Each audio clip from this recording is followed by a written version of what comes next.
Darkness encased me, suffocating, as if it were a living entity, eager to snuff out any trace of light or hope. My room was transformed into a realm of terror as the moon's pale glow crept through the curtains, casting unsettling shadows on the walls.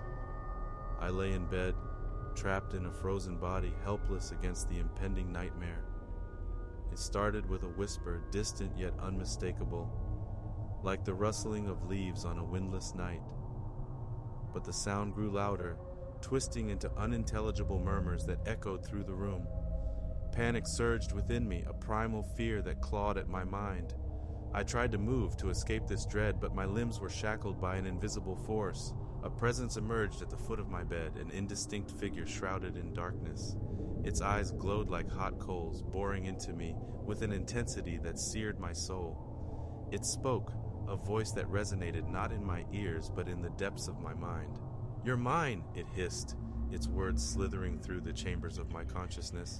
A surge of terror gripped me, threatening to consume my sanity. I strained against my paralyzed body, a silent scream trapped in my throat. The room seemed to close in on me, walls shifting and pulsating like a living organism. The figure advanced, its skeletal fingers stretching toward me, emanating a bone-chilling coldness. I fought against the invisible restraints, a desperate struggle that felt like an eternity. A whispered chant echoed in my ears, words I couldn't comprehend yet felt compelled to repeat. My voice joined the chorus, a symphony of despair that reverberated within the confines of my mind. Abruptly, the room transformed. I was no longer in my bedroom, but in a desolate landscape of torment. Jagged rocks jutted from the ground, and a blood-red sky loomed overhead, casting an eerie glow. The figure stood before me, now closer than ever, its twisted features contorted into a malevolent grin. "Why do you resist?" it taunted, its voice a cacophony of voices layered upon each other. "Embrace the darkness within." A sense of resignation washed over me, a growing realization that escape was futile. The shadows enveloped me, tendrils of darkness seeping into my pores, infiltrating my thoughts. Memories twisted and distorted, past mistakes and regrets magnified, gnawing at my self-esteem.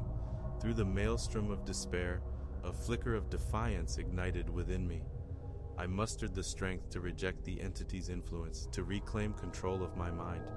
With every ounce of willpower, I pushed back against the suffocating darkness. The figure recoiled, its eyes narrowing into slits of fury. In that moment of defiance, the nightmare shattered.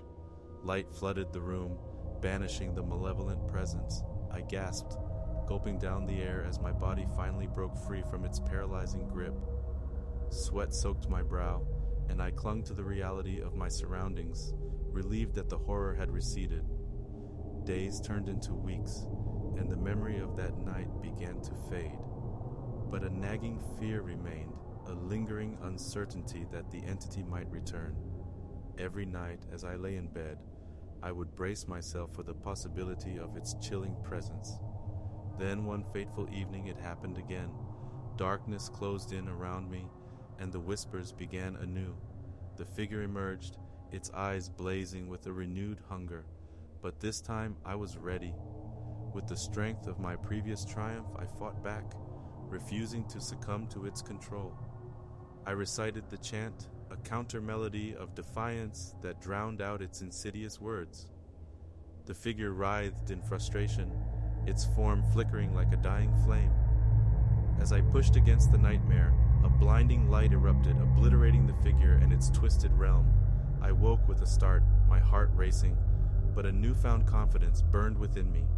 I had faced the abyss within my mind and emerged victorious. Sleep paralysis was no longer a prison. It was a battleground where I confronted my deepest fears. And with every triumph, the shadows grew weaker, their hold on me diminishing. I had transformed the terrifying into the conquerable, proving that even in the darkest corners of the mind, there was light waiting to be ignited.